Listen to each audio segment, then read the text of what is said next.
Look, I know what you're thinking. Panga records? In 2025? Really? Well, yeah, that's me. Still playing levels that I beat 8 years ago.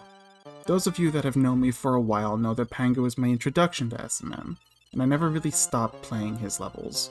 Whether it be going for world records, racing, doing challenges like saving Yoshi or blindfolded, or my personal greatest achievement, completing his full profile in one session, Panga's levels have always been a stable and sustainable source of enjoyment for me.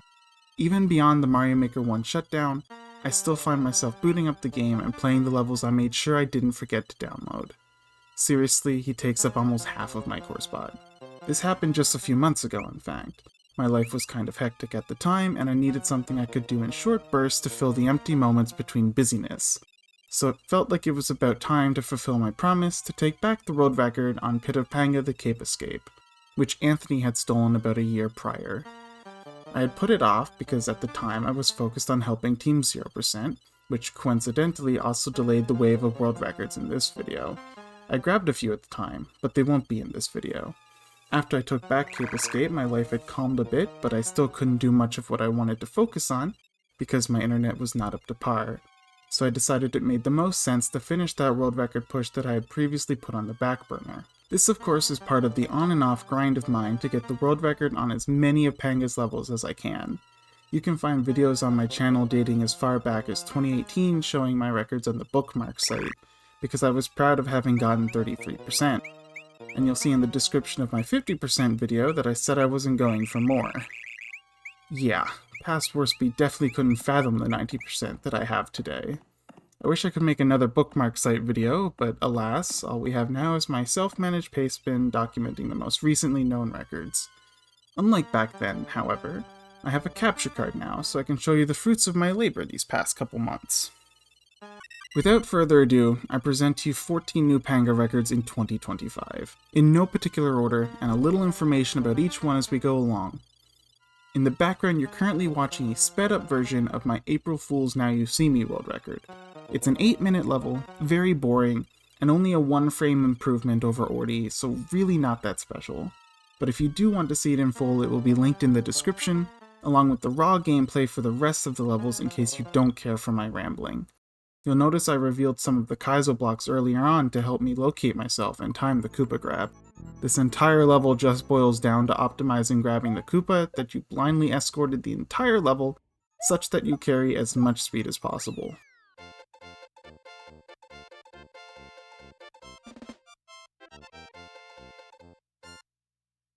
Next up is Pit of Panga no Mah Yoshi, one of Panga's more forgettable levels, honestly. And that's not without reason, there's not a whole lot to talk about here. Timing the spawn of this winged Yoshi egg and doing a very precise blind jump to spit it barely high enough is pretty interesting, but it's not new. And the rest of the level just boils down to really clean movement.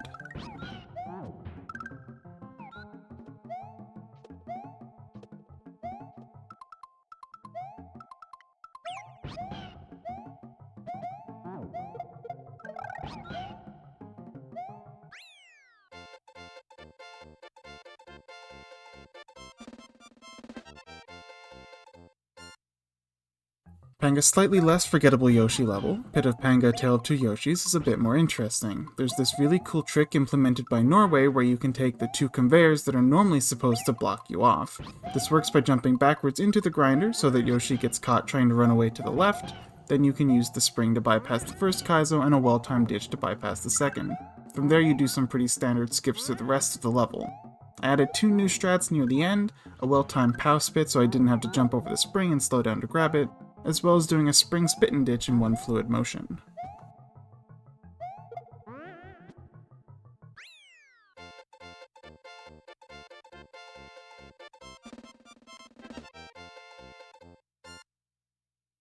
Pit of Panga POW-a-Panga 2.0 is one of my favorite Panga levels, but my record is kind of funny. This was the last record I got because I knew KingBoo would defend it, so if I had taken it sooner, I would have lost it before I reached 43 Panga records. I also didn't try too hard with this one, knowing I would lose it anyway. There's a neat cheese where instead of shell jumping you spin off the thwomp, but otherwise it's just the regular level but fast.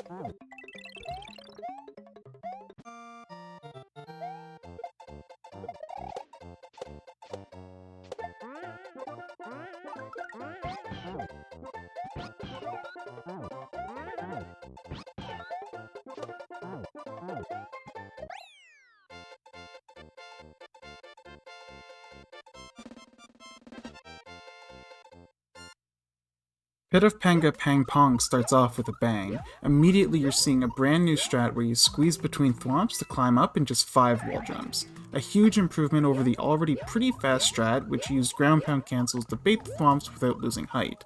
That's not the only addition, however.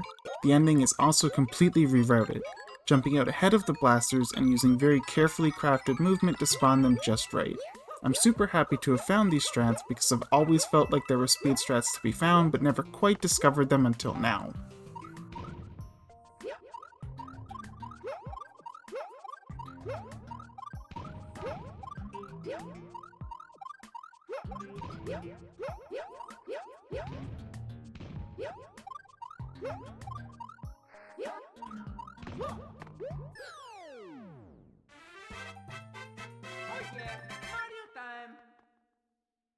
This next record is significantly less interesting than the story behind it. Pit of Panga Endgame is a heavily scripted level, you can't do much to speed it up. The entire overworld is pace locked by a global fire bar cycle, and it's unclear if going fast even helps at all. I did implement a new strat in the subworld, a pretty tight spring jump to skip some slowish bomb movement, but it doesn't even save much. And I only barely got world record because I would always lose time to the wall jumps near the end.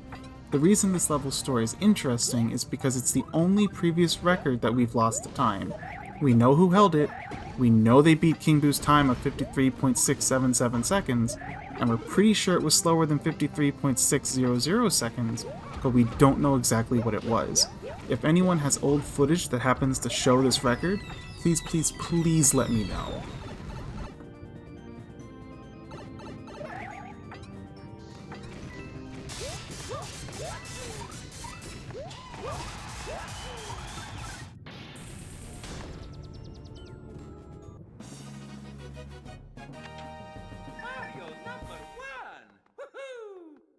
This Panga's Revenge Shellshock record is really funny. I'm carried completely by my wall jumps at the start and by my invisible block dodge at the end, both of which were incredibly clean.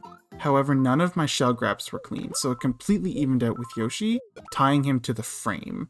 I know I'm not slower because I was a pixel ahead of him, but I couldn't tell you if I was a millisecond faster.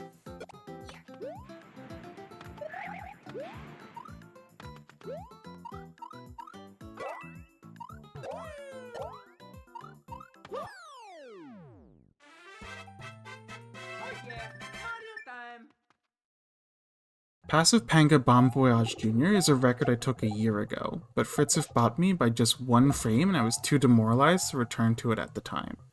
It's mostly just cutting bomb timers and explosions as closely as possible, but there are a few notable bomb skips involved. The most difficult being the mid-input spin grab in order to carry a bomb all the way to the checkpoint. I introduce a minor new time save at the Yoshis section, where I bonk the big bomb early so that it explodes sooner.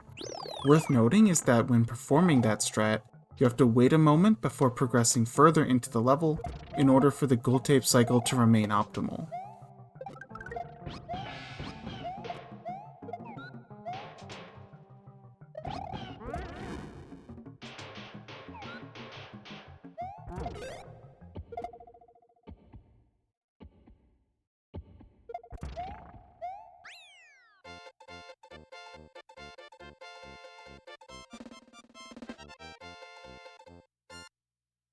Pit of Panga Bomb Voyage 2.0, on the other hand, is a monumental record to see fall. Back in the day, Keiichi found this level so fun that he beat it literally hundreds of times. I think I remember an 8-time streak.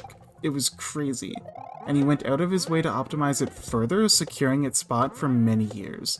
I don't think I could have taken this if I had to beat Keiichi on pure movement alone, but I've long since known a speed strat for the second section where you thread the needle with the big bomb over the ice block, eliminating the need to blow the ice block up, and thus skipping waiting on a bomb timer. This was way too difficult for me back in the day, but returning to it now, it honestly wasn't too bad.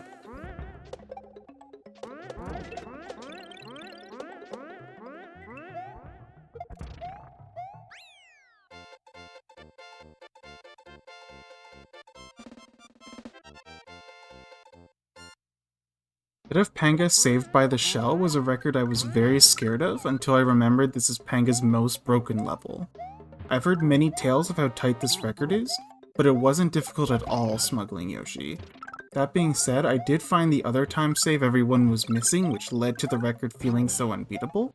Near the end, during the spiny recycling with Yoshi, you can skip the, well, recycling, and just ride the one spiny.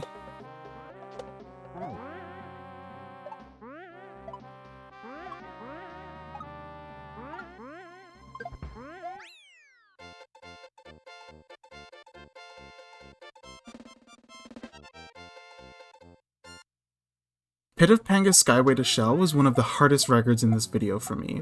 I'm pretty sure I would have taken it without much difficulty if I had just played it regularly, but I opted to fully tryhard it with a new, very difficult and jank strat that I found. It turns out that if you play super aggressively spawning in the big lava bubble near the end, you can smuggle Yoshi out of the section and then do a pretty tight double backshot to skip the rest of the level. This also skips the off-screen shell, making the level no longer an auto-scroller, although I surprisingly couldn't find any level-breaking strats in the first half.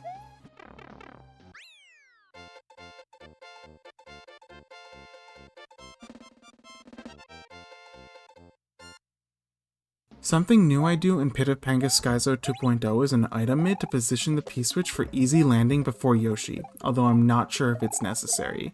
Then, after stumbling for an eternity to mount Yoshi, I do this new trick where I backshot P-jump in order to cross this gap. This isn't faster in itself, it's better to skip that P-switch and just spring jump, but because it refreshes the P-timer, it ends up letting me skip waiting out a later P-timer with clean movement. I might come back for the sub 30 someday given how bad that Yoshi mount was, but not anytime soon because this level was obnoxious.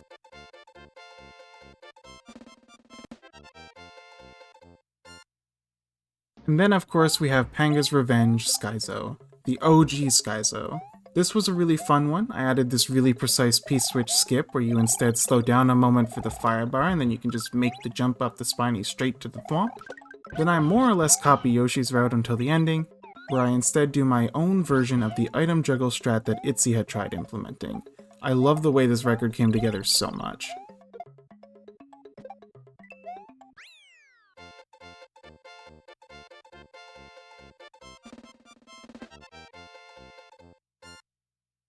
And finally, April Fool's It's Amazing. Feels only fitting to close out this video the same way we started, with a troll level. Unlike Now You See Me, however, this one has a lot of room for optimization, which might sound strange if you have a keen eye because I'm not doing particularly aggro strats, and my movement is kind of sloppy at times. Later in the level, I even make noticeable mistakes. Trust me, it'll make sense why I would want to get as many attempts to the ending as possible. In the meantime, however, since the level is quite long, I'm going to close out my narration. This video marks the point where there's exactly 4 Panga records I don't hold: Shell Suck by Yoshi, Ultra Star by KingBoo, P-Break by Fast, and U-Break also by Fast. Of these, Shell Suck is definitely the most reasonable. It's very short and still has like 3 frames of time save. But the midder is a weak point for me, so I felt pretty incapable of taking it. Then there's Ultra Star, which is already very tight, but also KingBoo would absolutely defend it to the death. And of course, the break records are infamous for how difficult they are. Given the strength of the remaining records, I can't imagine myself ever going for them in the foreseeable future. I think I'll begin losing records before I'm ever good enough at the game to contest what is remaining. Besides, I'm very happy with the portion that I have. 90% is no joke, and while they may not all be as tight as the final 4, independently finding all of the hidden strats that were at play is a huge personal accomplishment of mine. There were so many times that I thought a record was a lost cause because I just could not figure out what the time save was. I'm so proud to say I now know exactly where the time saves are in every single Panga record. But you never know, I didn't think I'd get this far back in 2018 either. Maybe I'll be back in a few years for the full sweep at long last. For now though, I have a lot of other, significantly less intimidating projects to work on. Now that this record push is complete, I'm super excited to get back into streaming and to finish my massive to-do list that I've been building up. It's going to be a very busy year. Please do consider dropping a follow if you're interested in hanging out. It'll be linked in the description alongside a bunch of other relevant information and resources. By this point, if you're familiar with Amazeing, you'll have noticed I'm skipping the spring, which would be a 30-second time save. Panga very meticulously designed the end of this level to be just out of reach without it. However, he and everyone else missed what I believed would be a quadruple frame perfect tech, which I was shocked was possible.